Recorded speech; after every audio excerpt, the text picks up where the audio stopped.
예레미야 50장인데 지금 계속 좀 언급하는 말씀이 있지요. 하나님의 주권에 관해서. 그래서 오늘은 이 본문을 좀 보게요. 계속 언급했던 사무엘상 2장 말씀 좀 6절, 7절, 8절 좀 자막에 띄워주시겠어요? 새벽 예배 때 혼자 읽었으니까 같이 한번 읽어보십시다. 네, 시작. 여호와는 죽이기도 하시고 살리기도 하시며 서울에 내리기도 하시고 거기에서 올리기도 하시는도다. 여호와는 가난하게도 하시고 부하게도 하시며 낮추기도 하시고 높이기도 하시는도다. 가난한 자를 진토에서 일으키시며 붕궁한 자를 거름더미에서 올리사 귀족들과 함께 앉게 하시며 영광의 자리를 차지하게 하시는도다. 땅의 기둥들은 여호와의 것이라 여호와께서 세계를 그것들 위에 세우셨도다. 아멘.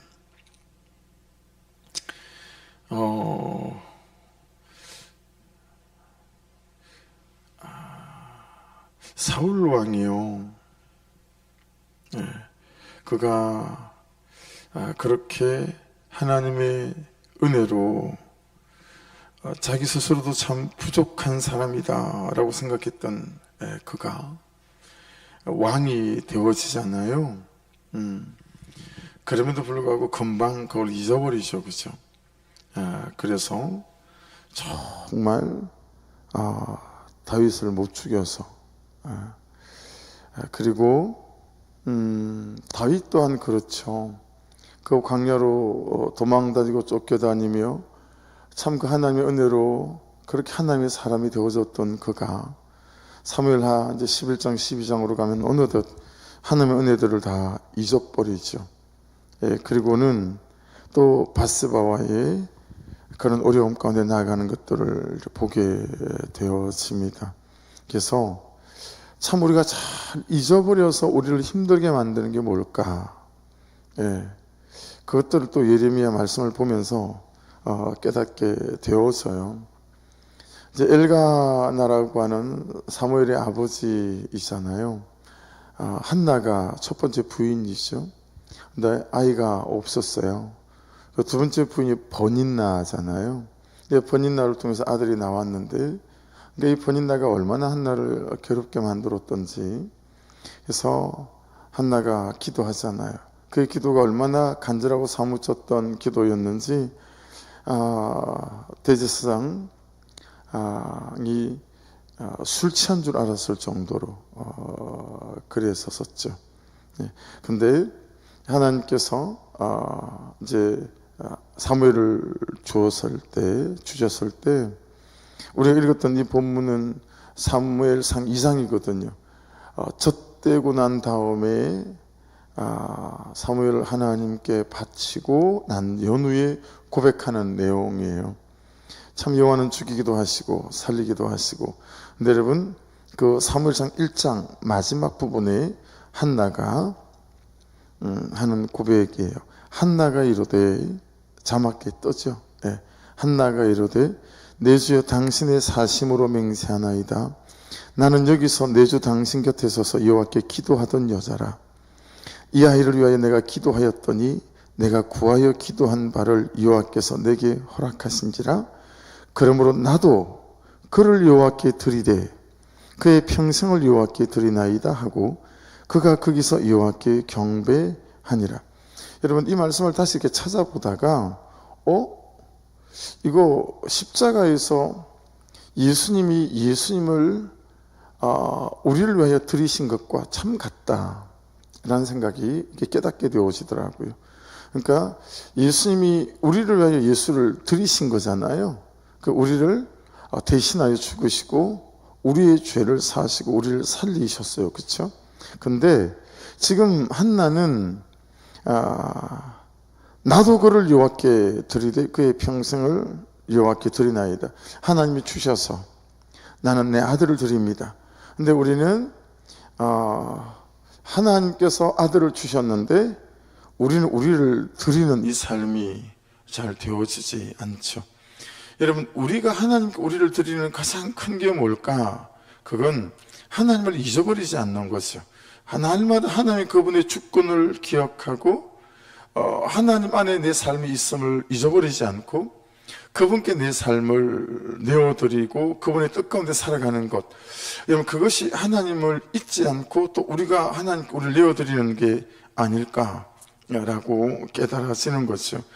여러분 이 한나의 고백처럼 예레미야에게도 여러분 비슷한 말씀이 있어요. 예레미야 우리가 지나온 말씀이지만 이전에 15장에 가면 10절에 자막을 보세요. 내게 재앙이로다. 나의 어머니여, 어머니께서 나를 온 세계에 다투는 자와 싸우는 자를 만날 자로 낳으셨도다. 내가 꾸어주지도 아니하였고 사람이 내게 꾸이지도 아니하였건만은 다 나를 저주하는도다. 그러니까 지금 예레미야가요, 세상에는 모든 사람이 자기 자신과 다투고 싸우는 자로 자기 인생을 살아갈 수밖에 없게 되어졌다라고 하는 거예요. 맨날 심판을 말하고 막 그러니까요. 근데 여러분 이 예레미야가 순간도 하나님을 잊지 않고 이 하나님의 주권 안에서 이분의 삶을 살아가는 것들을 볼 수 있습니다.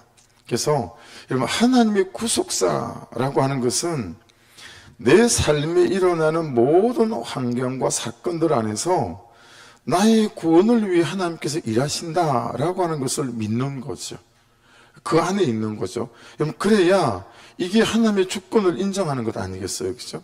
좋은 일이 있을 때만이 아니라 어떤 어려운 사건들 앞에 있을 때도 내 삶에 일어나는 모든 환경과 사건들 안에서 나의 구원을 위해서 하나님께서 일하신다 라고 믿는 거죠. 그러니까 여러분 잘 생각해 보셔야 돼요.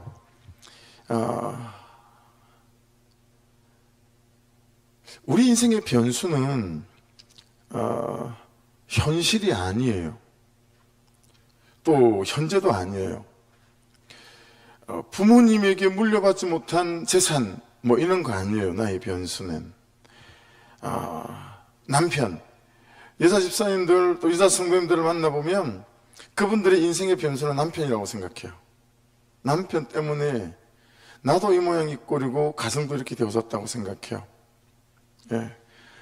객관적으로 보면 그렇게 말할 수밖에 없는 사실들이 많이 있죠. 또 어떤 남자들은 자기 아내가 자기 인생의 변수라고 생각해요. 저 여자만 만나지 않았으면 이라고 말하죠. 그렇게 또 생각하죠. 어떤 부모들은 참 자식을 많이 놓는 바람에 이 자식 때문에 온 가족이 어렵다고 생각하고, 또 어떤 자녀들은 부모님이 변수라고 생각하고 어쩌다 저런 부모님을 만났을까. 여러분 그리 싶을 만치 정말 지독한 상처들을 준 부모들이 진짜 많았어요. 진짜 많았어요. 우리 교회 안에도요 청장년들 중에서 아버지 때문에 지독한 상처를 갖고 있는 그런 청장년들이 여럿 있어요. 네. 그게 이 안에 꽉 들어차 있어요. 여러분 심지어 어떤 사람은 하나님이 변수다라고 생각하는 분들도 있던데요. 하나님 그 양반이 문제다라는 거예요. 근데 여러분 이 말씀을 이렇게 보면서 우리가 깨닫는 바는 진짜 내 인생의 변수는 나 자신이에요. 내가 변수예요. 내가 정말 살아계신 하나님 그분의 주권을 인정하고 이 한나의 고백처럼 여호와는 죽이기도 하시고 살리기도 하시고 서울에 내리기도 하시고 올리기도 하시고, 여호와는 가난하게도 하시고 부하게도 하시고 낮추기도 하시고 또 높이시기도 하시는 분이라고 하는 명백한 하나님의 주권에 대한 믿음이 딱 자리 잡고 있다면, 여러분 우리가 그 남편 그 아내 그 부모님 그 자식 이 현실과 현재에 어떻게 목을 맬 수 있겠냐고요. 그렇죠? 그것과 관계없이 그냥 모든 것을 갖고 계신 그 하나님 앞에서 내 인생을 맡겨가며 내 인생을 열어갈 수 있지 않겠는가 라고 하는 거죠. 여기에 우리의 믿음의 중심을 잘 둬야 될 것 같은데, 아는 바와 같이 참 저도 여러분도 이게 잘 안 되어지죠. 이걸 놓치게 되면 여러분 현실이 주는 절망을 이길 수가 없고, 사람들이 주는 절망을 이길 수가 없고, 상처가 주는 절망들을 이길 수가 없는 것 같아요. 네. 그러니 하나님의 구속사라고 하는 것을 다른 말로 바꾸면 어떻게 됐었죠? 그 어떤 상황에서도 하나님을 신뢰하는 거예요. 그게 하나님의 구속사를 다른 말로 바꿨을 때예요. 어떤 상황에서도 하나님 그분의 주권을 가난하게도 하시고 부하게도 하시고 높이기도 하시고 내려오기도 하시는 그 하나님을 신뢰하는, 그 하나님의 주권을 신뢰하는 그 중심 가운데에 있는 것이 하나님의 구속사라고 하는 것을 다른 말로 바꾼 거다라고 하는 것을 깨닫게 된다라고 하는 거죠. 그러니 죽으라고 주신 사건이 아니라 나를 살리려고 주신 사건이다라고 하는 것이 정리가 되어지지 않겠어요, 그죠? 그러니까 사명이라고 하지만, 부르심이라고, 보내심이라고 하지만, 예레미야는요, 나의 구속사를 넘어서서 민족의 구속사와 공동체의 구속사를 위해서 하나님의 말씀을 하나님이 말씀하시는 대로 전합니다. 저같이 평판 정독이 있는 사람이면 여러분 하루하고 도망가지 않았을까요? 어떤 사람도 나를 존경하거나, 남만 보면 저주를 하고, 지금 고백했잖아요, 방금 거기서. 세상의 모든 사람이 자기와 싸우는 자고, 세상의 모든 사람이 자기와 다투는 사람인 거예요. 그런 인생을 살 수 있겠어요? 한 사람만 누구를 통해서 그렇게 목사님 뒷말을 하고 다녀요. 그 얘기를 어떤 집사람 통해서 내가 들었다고 생각해 보세요. 여러분들이 어떤 사람이 그렇게 돌아다니면서 내 흉을 보고 다닌다는 얘기를 전해 들었다고 생각해 보세요. 진짜 여러분 밤에 잠이 안 오지 않아요?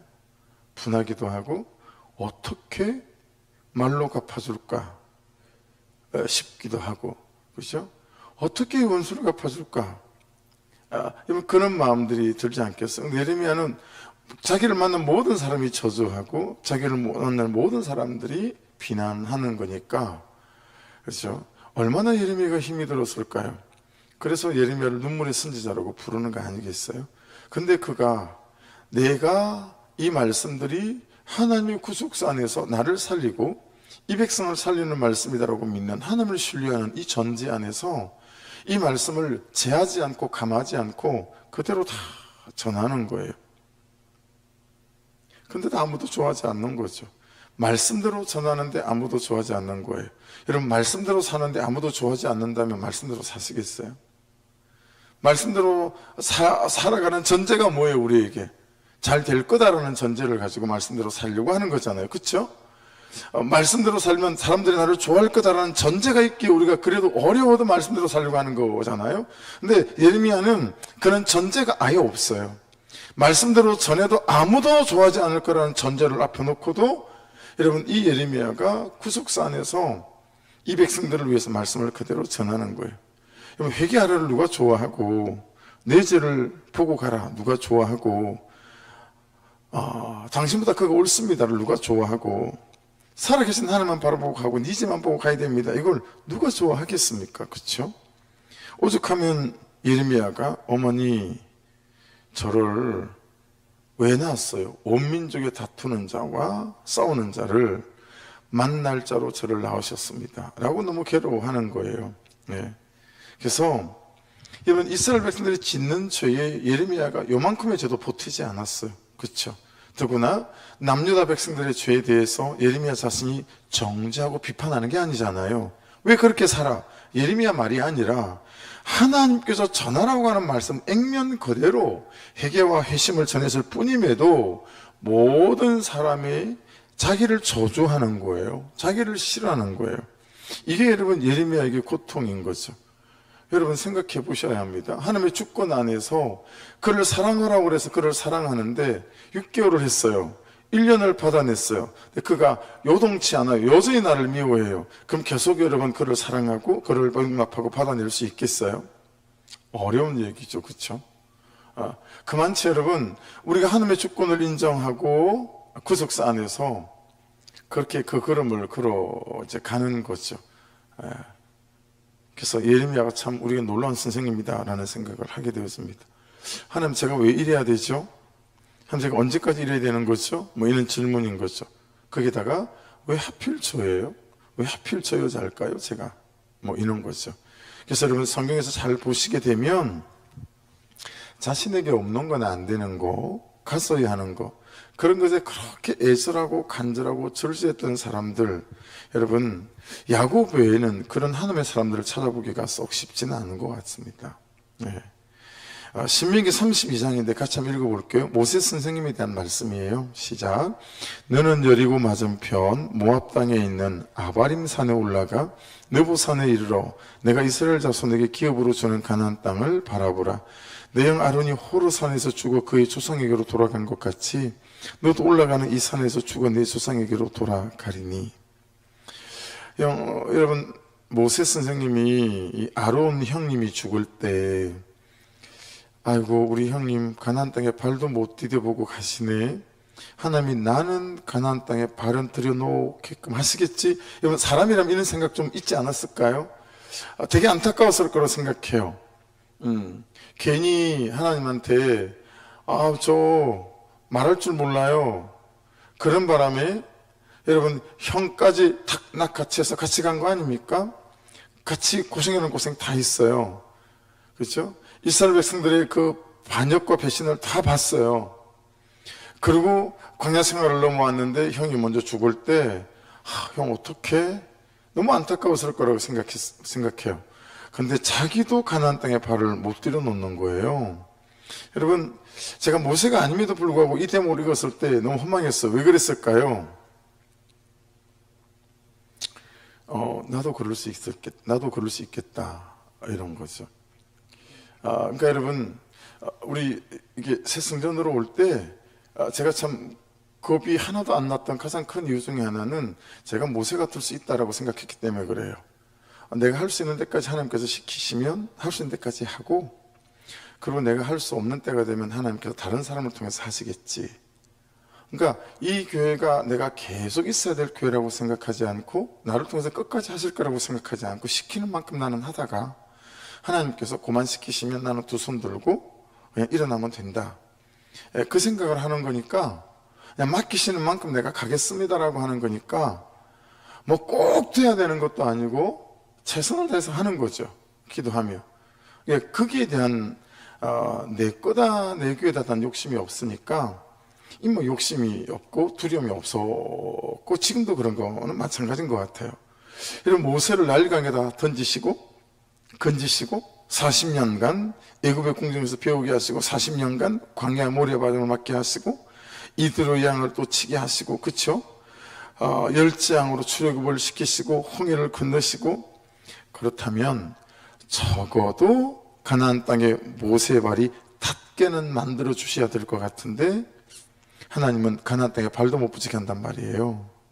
그래서 여러분, 그 읽었던 32장 52절에 내가 이스라엘 자손에게 주는 땅을 맞은편에서 바라보기는 하려니와 그리로 들어가지는 못하리라 하시니라. 어떤 다른 변수 때문에 못 들어간 게 아니라 하나님이 아예 땅 못 들어가게 하셨어요. 그렇죠? 여러분, 이것 보세요. 예레미야를 보고 그리고 모세 스님을 보십시오. 어쩌면 일방적인 받아냄이 여러분의 일생일 수 있어요. 무서운 얘기죠. 여러분과 저의 받아냄, 그리고 그를 사랑함, 그리고 내 집만 보러 가는 삶이 일방적일 수 있다고요. 그는 달라지지 않을 수 있다고요. 그게 나의 구속사일 수 있다고요. 여러분, 그래도 계속 받아낼 수 있으시겠어요? 그 계속 받아낼 수 있는 힘은 어디에 있는 거죠? 예레미야 말씀을 보게 되면 이제 그런 것들을 우리가 배울 수 있게 되어지는 거예요. 여러분, 예레미야는요, 그가 살아야 하는 그 하루를 그가 살아야 하는 모든 삶처럼 살았어요. 그러니까 여러분, 하루만 살자가 맞는 거예요. 말씀대로. 근데 하루를 못 살겠더라고요, 저는. 그래서 반나절만 살아보자, 그럼. 근데 반나절을 제가 못 살겠더라고요. 진짜 제 고백이었던 거예요. 그럼 2시간만 살아보자.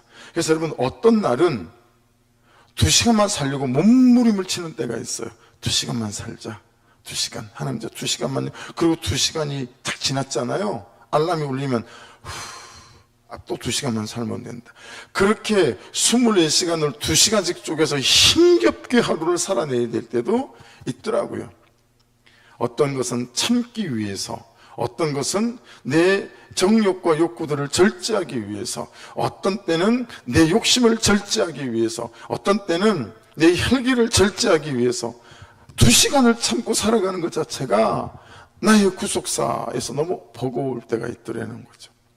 그러니까 여러분, 이 예레미야 말씀을 보고 모세 선생님을 보면서 우리가 참 여러분 나의 구속사를 잘 정리가 돼야 될 것 같아요. 이야, 모세 선생님처럼 일생 나의 구속사는 그를 받아내는 것으로 내 인생이 끝날 수도 있겠구나. 어떻게 그 삶을 살지? 예레미야는 어떻게 살고 모세 선생님은 어떻게 살았지? 하루를 시작할 때 예레미야 우리 선배님은 하나님, 이 하루가 내 삶의 전부입니다. 그럼 하루를 하나님 안에서 사는 거예요. 슬퍼볼 수 있을 거라고 생각해요. 근데 우리가 천국이 있고 또 영원한 삶이 있고 그렇게 구속사 안에 살아가는 나에 대한 애통해 하시는 아버지 하나님의 나를 향하시는 그분이 나를 향하시는 사랑이 있으시니까, 그렇죠? 모세 우리 선배님은 그 순간순간을 하나님이 주신 최선이라고 믿고 그 순간에 자신의 삶을 다하신 것 같아요. 그러니까 사랑하는 여러분, 구속사는 지금 나 이 현재를 하나님 내게 주신 최선이라고 믿고 감사함으로 받아내는 거예요. 예. 이거는 나는 정말 하나님, 내가 어떤 사람인데 겨우 그냥 이거 내가 조금만 견디면 진짜 내가 보란듯이 그렇게 사람들이 알아줄 만한 그런 삶에 내가, 이게 아니라는 거예요. 이게 구속사가 아니라는 거예요. 이게 성경에 없는 구속사라는 거예요. 그렇죠? 지금 나에게 주신 이게 하나님이 내게 주신 최선이라고 믿는 거예요. 우리 모세 선생님은. 그리고 그냥 감사함으로 그 순간에 자기의 삶의 전부를 던져놓는 거죠. 전부를 던져놓는 거죠. 예. 여러분, 그때 하나님께서 우리를 통해서 참 하실 일이 참 귀한 일들이 있을 거라고 봐요. 예, 그렇죠? 그리고 그런 분이 우리 교회에 이렇게 한 분, 두 분 나오기 시작하면 참 여러분, 우리가 우러러 볼 수 있지 않을까요? 어떻게 저렇게 일방적인 구속사 안에서 저렇게 어머니를 받아내고 아버지를 받아내고 아내와 남편을 받아내며 자식을 받아내며 저렇게 일관되게, 예, 그냥 저 하루를 참 삶 전체를 사는 것처럼 받아내며 살까? 예. 어떻게 저 순간을 하나님이 준 최선이라고 믿고 저렇게 감사로 온 삶에 정말 헌신하며 살아가실까? 그러면 그게 우리의 신앙의 자랑이 되어지고 우리 교회의 자랑 같은 분들이 되어야 되지 않을까요? 그러니까 우리 교회에서는 정말 여러분 부자가 인정받는 그런 교회가 되면 안 되고요, 하나도 현실이 달라지질 않아. 하나도 남편이 달라지질 않아. 근데 여러분, 그 달라지지 않는 현실과 남편이 있는데 이 집사님이 달라지지 않는 거예요. 달라지지 않는 믿음으로 그 자리를 지키는 거예요. 여전히 가난해요. 여전히 너무 가난해요. 근데 이 집사님이 달라지지 않아요. 그의 예배가 달라지지 않고 그의 기도가 달라지지 않아요.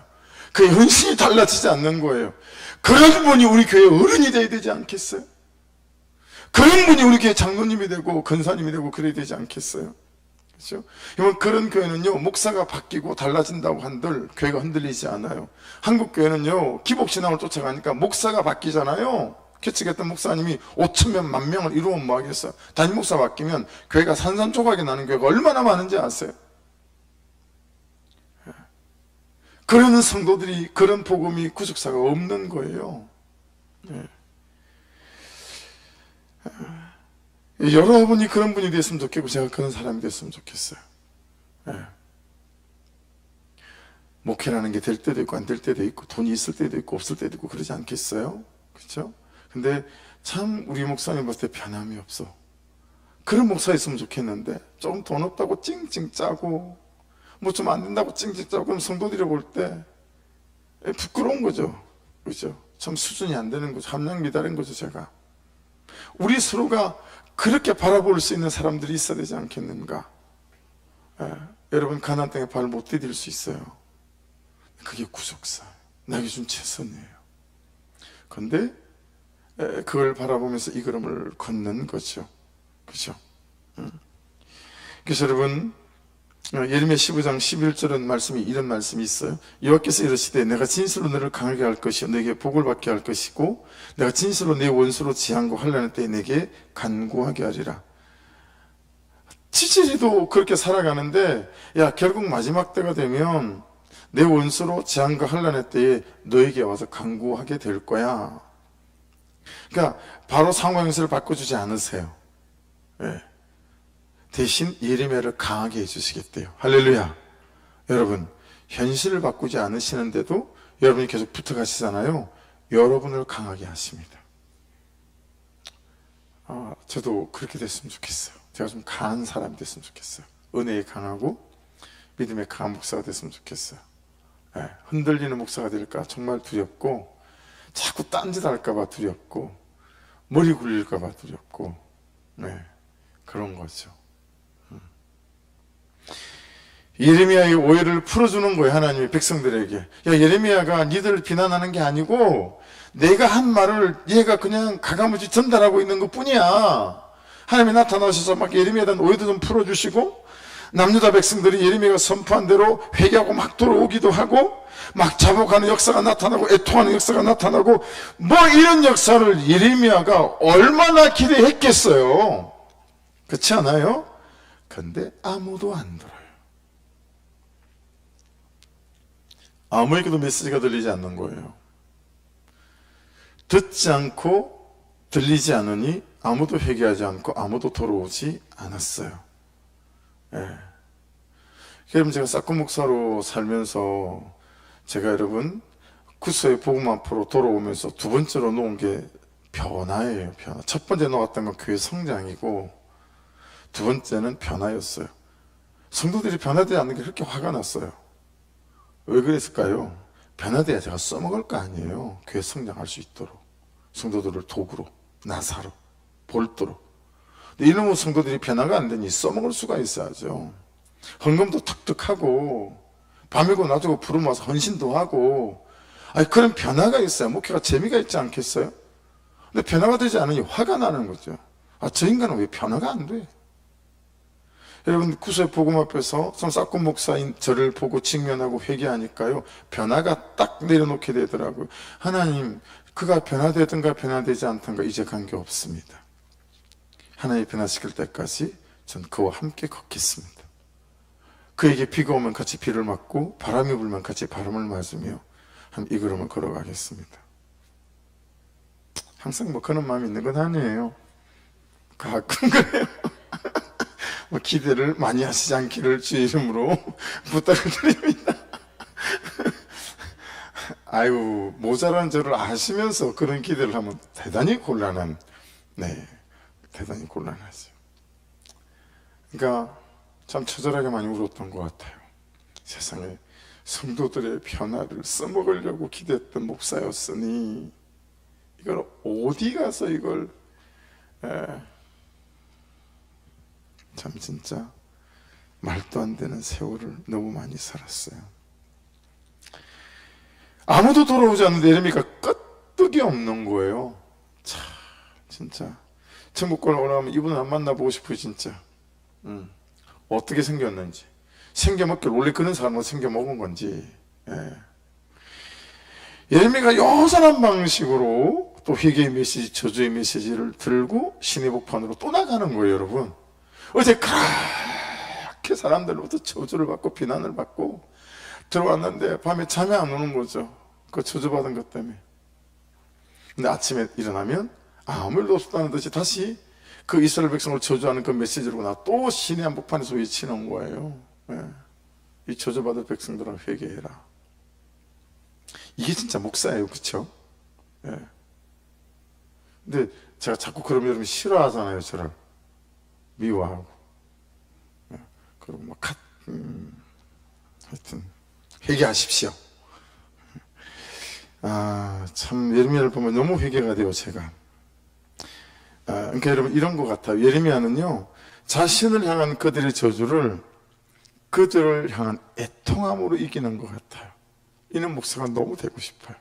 그런 목자들이 너무 되시기를 주의 이름으로 축복합니다. 누가 여러분들을 비난하잖아요. 저주하잖아요. 근데 그 저주하는 그를 보고 그 영혼에 대한 애통함으로 그들의 저주를 이겨먹는 거예요. 예.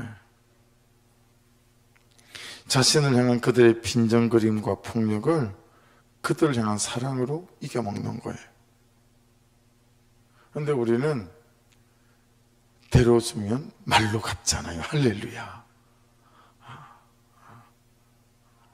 옆에 한번 쳐다보세요. 데려주고 말로 갚는 분들이세요, 다. 왜 안 쳐다보세요? 안 그런 것처럼 다 아는데. 예, 저도 그렇고. 그래서 참 꽁 하는 게 있고. 그 왜 여러분 그런 분들이 있잖아요. 저는 그걸 뭐라 그러죠? 꽁 하는 사람들 말고 뭐 뒤끝이 없다고. 순 거짓말이다. 뒤끝 없는 사람 없어요. 예, 뒤끝 없다는 말 생전 거짓말이. 뒤끝 없는 사람들은 엄청 뒤끝이 있더라고요. 아주. 나 그런 사람 몇 사람 알아요. 정말 짜증나요. 뒤끝 없다는 말을 하지나 말든가. 뒤끝 없다 그래놓고 뒤끝은 그냥. 그러니까 여러분, 하나님이 아직도 그대로 두시는 내 삶이 어려운 상황이 있을 수 있죠. 저도 여러분들도. 그렇죠? 예. 이대로 두시는 이유는 말씀을 보면 무슨 사인입니까? 너를 강하게 할 거야. 할렐루야. 그러니 손해보면 안 돼요.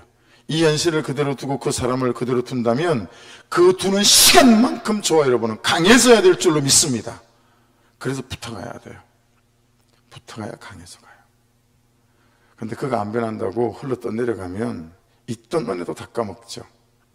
예. 그래서 여러분, 다니엘서 2장 말씀 좀 열어주시겠어요? 자, 이제 다니엘서 말씀을 쭉 좀 읽고 정리하려고 해요. 다니엘서는 하나님의 주권에 대해서 참 놀라운 말씀들이 많이 있거든요. 다니엘서 2장 21절 22절 같이 읽어볼게요. 시작.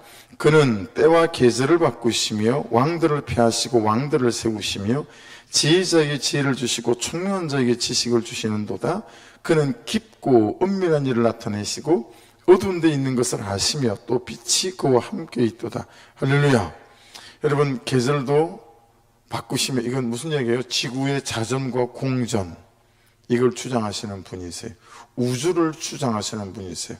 태양계와 은하계와 우리가 알지도 못하는 수많은, 그렇죠? 그리고 이 지구 안에 있는 인생사와 역사를 돌리시고 우리의 개인적 역사와 인생사를 돌리시고 역사하시는 분이 우리 하나님이신 줄로 믿습니다. 그분의 주권 안에 우리가 서야겠다. 제발 여러분, 이거 잊어버리지 말아야 합니다. 왜 자꾸 잊어버리죠? 저도 여러분도. 하나님 안에 있더라는 거예요. 근데 왜 자꾸 딴 데 가서 방법을 찾고 내가 열심히 하면 될 것처럼 생각하고, 제가 생각하는, 제가 살아왔던 삶, 그리고 뭐 여전히 남아있는 삶이긴 하지만. 자, 다니엘서 3장 28절 말씀을 볼 건데요. 이건 여러분, 사드락과 메삭과 아벳느고, 다니엘 세 친구잖아요. 사드락과 메삭과 아벳느고, 이들이 풀무불 가운데서 살아나온 뒤에, 살아나온 뒤에 느부갓네살이 하는 말입니다. 28절 같이 읽어보십시다. 느부갓네살이 말하여 이르되 사드락과 메삭과 아벳느고의 하나님을 찬송할지로다. 그가 그의 천사를 보내서 자기를 의뢰하고 그들의 몸을 바쳐 왕의 명령을 거역하고 그 하나님 밖에는 다른 신을 섬기지 아니하며 그에게 절하지 아니한 종들을 구원하셨도다. 할렐루야. 하나님을 의뢰했다. 핵심이에요. 그렇죠? 그리고 다른 신에게 섬기지 않고 그에게 절하지 아니한 종들을 구원하셨다. 자, 그러니 여러분, 하나님만을 온전히 신뢰하는 그분의 주권 속에 나를 가져가는 이 연습과 이 훈련과 이 학습이 계속될 수 있기를 주의 이름으로 축복합니다.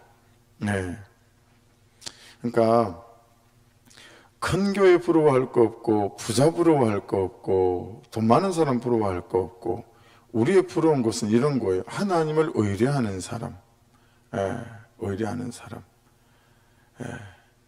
그래서 여러분, 목자들을 세워나갈 때 학벌이 어떻고, 뭐 삶의 규모가 어떻고, 우리 교회는 안 그래 오고 있고 안 그래 가게 될 것 같아요. 그렇죠?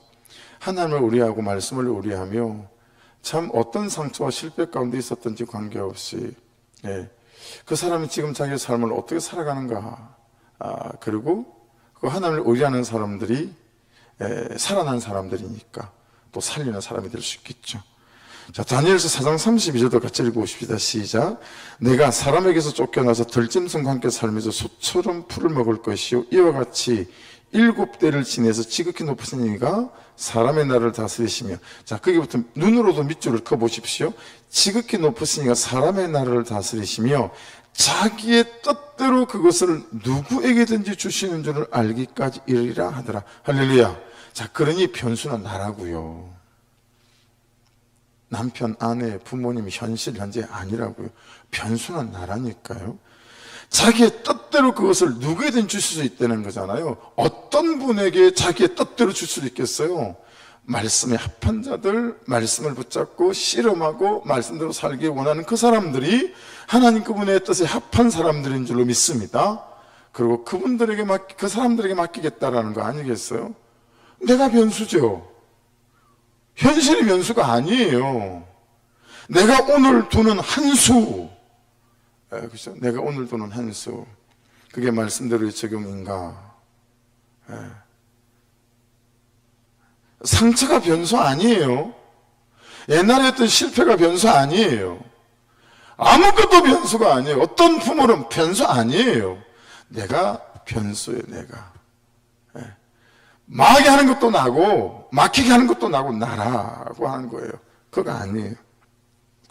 자, 다니엘서 5장 19절을 읽을 건데요. 이건 벨살살이라고 하는 이 왕이, 여러분, 성소에서 쓰던, 예배할 때 쓰던 집기를 예루살렘을 망하게 하면서 싹 가져와서 창고에다 들여놨는데, 그 성소에서 쓰던, 예배할 때 지성소에 있던 그 그릇을 갖다가 술을 마셨어요. 그때 메겔 데겔 우바르시란, 손가락 하나 나타나더니 벽에 막 쓰잖아요. 그 장면 뒤에 말씀입니다. 같이 읽어요. 그에게 큰 권세를 주었으므로 백성들과 나라들과 언어가 다른 모든 사람들이 그의 앞에서 떨며 들어와 있으며, 그는 또 밑줄이죠. 임의로 죽이며 임의로 살리며 임의로 높이며 임의로 낮추었더니, 할렐루야. 이 하나님의 주권인 거예요. 그러니까 하나님 그분 바라볼 일 외에 도대체 어디에다가 우리의 우선순위를 둘 수 있어야 되겠느냐 말이에요. 삶이 힘들면 힘들수록, 간절함이 있는 게 간절함이 있으면 있을수록 우리가 어디에 우리의 시선과 마음을 둬야 되겠느냐라고 하는 거예요. 그래서 제가 다시 이 말씀 앞에 쓰면서 되게 많이 희미해졌는데, 아니 그렇게 기복을 쫓아다니고 목회적 성장을 위해서 싹군 목사를 살 때는 8년을 오살리 기도원을 다니며 밤에 산 기도하던 내가, 이놈의 기도가 어디로 도망을 가고 그런 열정이 어디로 도망갔지? 회개한 열정이 없는 거예요. 이거 안 되겠다. 이거 안 되겠다. 예. 여러분, 하나님 그분께서 임의로 죽이고 임의로 살리고 임의로 높이고 임의로 낮추니, 그분 앞에 여러분의 가장 좋은 시간과 가장 좋은 삶이 먼저 드려질 수 있기를 주의 이름으로 축복합니다. 예. 그 순서부터 바로 잡아야 돼요. 재정도 가장 좋은 재정을 먼저 드리고, 시간도 가장 좋은 시간을 먼저 드리고, 내 삶도 가장 좋은 삶을 먼저 드리고. 바벨에도 그렇지 않아요? 우리는 어릴 때 부모 경공을 받던 시대에 살았기 때문에 지금 세대 아이들과 가치관과 사는 게 참 힘이 들어요. 우리 집에도 밥을 하면 우리 아버지만 녹그릇에다 밥을 잡수셨어요. 아버지 녹그릇, 또 국그릇, 숟가락 따로 있었단 말이에요. 밥을 퍼면 아버지 밥만 제일 먼저 퍼잖아요. 그래가지고 녹걸이에 담아서 아랫목에다가 수건에 싸서 이불에다 딱 집어넣어놔요. 아버지가 논 한 바퀴 휘 돌고 오시면 아버지 밥은 뚜껑을 열어도 금방 밥 한 것처럼 김이 모락모락 나지요. 그렇게 아버지를 공경하는 시대에 저희가 살았었어요. 근데 요즘은 그러면 꼰대라 그러고 애들 눈칫밥을 먹어야 되니까 살기 위해서 애들한테 맞추는 거죠. 어쩔 수 없이. 참 효가 무너진 시대에 살아가고 있어서 안타까움이 있어요. 구속산에 살아가면서 이 질서, 이 가정의 질서도 좀 잘 잡혔으면 좋겠는데, 그래서 여러분, 하나님도 좀 그래야 되지 않을까요? 제일 먼저 한 밥, 하나님 밥 따로 딱 띄어서, 그렇죠? 녹그릇에 담아, 아랫목에 담아, 하나님 밥 새로운 밥이에요. 이래야 하는데, 밥에서 먹었고, 실컷 먹고, 그렇죠? 어중이 떼중에 남는 거, 식은 밥 같은 거, 그런 시간, 예. 이거 주일 한번 이렇게 설교하면 다 도망가려나? 우리 청년님들, 이런 메시지를 좀 들어야 되는데, 지 할 거 다 하고요, 쪼가리 같은 시간 가지고 예배하고 기도하고 그런 거 쳐다보면 아주 그냥 뭐가 되겠나 싶을 때가 있어요. 인간적인 마음이 들 때가 있어요. 애들 많이 쓰는데, 착한 사람들인데 그냥 그런 안타까움이 좀 있어요. 자, 다니엘 6장 29절, 여러분이 잘 아는 다니엘이 사자굴에 들어갔다가 나온 뒤에 다리오 왕이 하는 얘기예요. 자, 6장 29절 같이 읽겠습니다. 시작. 그는 구원도 하시며 건져내기도 하시며 하늘에서든지 땅에서든지 이적과 기사를 행하시는 이로서 다니엘을 구원하여 사자 입에서 벗어나게 하셨음이라 하였더라. 할렐루야. 여러분, 사자 입에서 벗어나게 하시는 분은 우리 하나님이신 줄 믿습니다. 네. 그리고 이제 우리 교회에서 계속 그런 일들을 보게 될 줄로 믿습니다. 하나님께서 어떻게 사자 입에서 교회를 건져가시는지, 어떻게 하나님께서 사자 입에서 우리 권사님을 건져가시고 우리 집사님을 건져가시고 성도들을 건져가시는지, 예, 저와 여러분이 날마다 보는 일들이 생길 줄로 믿습니다. 예, 할렐루야. 자, 다니엘서 9장입니다. 두 군데만 더 보면 돼요.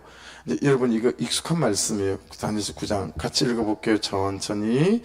곧 내가 기도할 때에 이전에 환상 중에 본 그 사람 가브리엘이 빨리 날아서 저녁 제사를 드릴 때쯤에 내게 이르더니, 내게 가르치며 내게 말하여 이르되, 다니엘아, 내가 이제 내게 지혜와 총명을 주려고 왔느니라.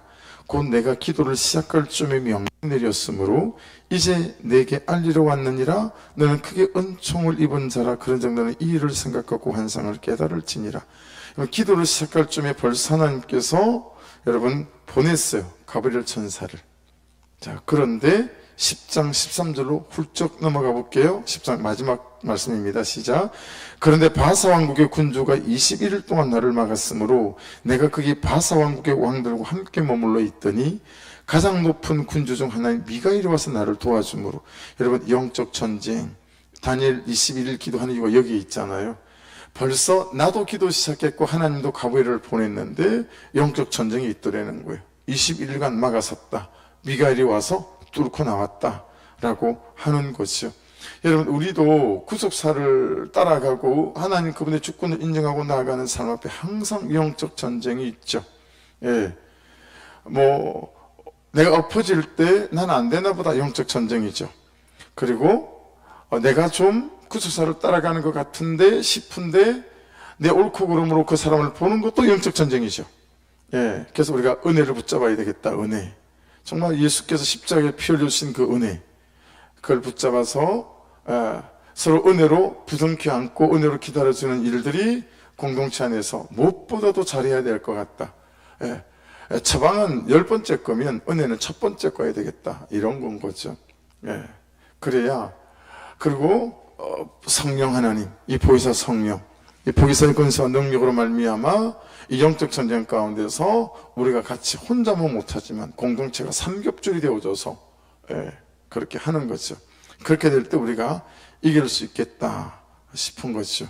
여러분, 참 저도 여러분도 애를 쓰고 있지만 잘 되어지지 않는 분들이 있을 수 있지만, 네, 하나님 그분 살아계신 거 명백하시고 분명하시고, 그리고 우리가 살아계신 하나님을 온전히 인정하고 신뢰하고 의뢰하고 그분의 주권 속에 이 구속선에 잘 서 있게 되어지게 될 때 현실을 그대로 두신다면 하나님 우리를 강하게 하실 것이고, 그렇죠?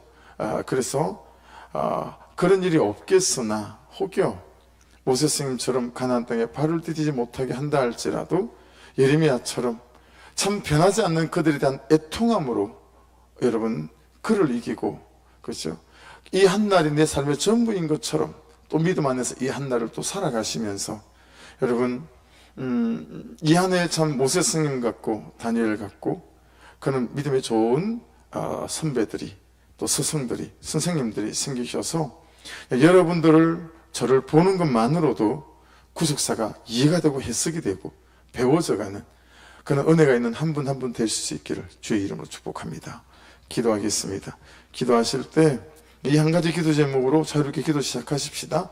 하나님의 주권으로 온전하게 인정할 수 있도록 예레미야를 통해서, 아버지 다니엘을 통해서, 참으로 그들 안에 있는 그 믿음, 우리 모세생명을 통해서 아버지 참 배우게 도와주셔서 제가 그런 어른이 되어져 갈 수 있도록, 그런 그리스도인이 되어져 갈 수, 그런 구속사의 사람이 되어져 갈 수 있도록 인도해 주셔서 아버지 하나님, 참 하나님의 자랑거리가 되고 우리 교회의 자랑거리가 되어지고 우리 신앙의 자랑거리가 되어지는 한 사람 한 사람들로 아버지 세워져 갈 수 있도록 은혜를 허락하여 주시옵소서. 우리 주여 한번 부르고, 여러분 제가 그 코팅한 전도 명단 계속 갖고 다니거든요. 그 이름 불러가면 꼭 기도해 주십시오. 기도하는 내용들대로 하나님이 역사하시고 일하시기 시작하시는 것 같아요. 그래서 꼭 기도해 주시고, 한 월요일까지 한 3천만 원 정도 재정이 좀 준비가 되지 않으면 뭐 수요일밤에 나와서 기도하시는 분들이니까 제가 아주 그냥 빚쟁이한테 얼마나 요즘 시달리고 있는지 몰라요. 밤에 막 잠을 설칠 정도예요. 여러분 기도해 주십시오. 하나님 이때를 또 잘 이길 수 있도록 오늘 말씀처럼, 또 큰사랑교회 부탁은 해놨는데 글쎄 답장이 없어요. 그래서 목사님 힘드시겠지만 조금 좀 애를 써주십시오 했는데, 그래서 여러분 또 재정이 그렇게 좀 준비될 수 있도록 간섭해 주셔서, 하나님이 연말이라고 해요. 여러분 연말, 1년 연말이라 그래서 그렇습니다. 하나님 도와주시고, 그리고 이제 금요일 날 우리 이제 농협 대출할 소리가 마지막 완비가 돼서 이제 넘어가요. 그래서 하나님 것도 잘 되어져서 오늘 말씀 다잖아요. 그게 그렇죠. 모든 주권이 하나님께 있음을 믿고, 하나님 뜻 안에서 저희가 감사로 잘 걸어갈 수 있도록 역사해 주옵소서. 우리 주여 한번 부르고 같이 기도 드리십시다.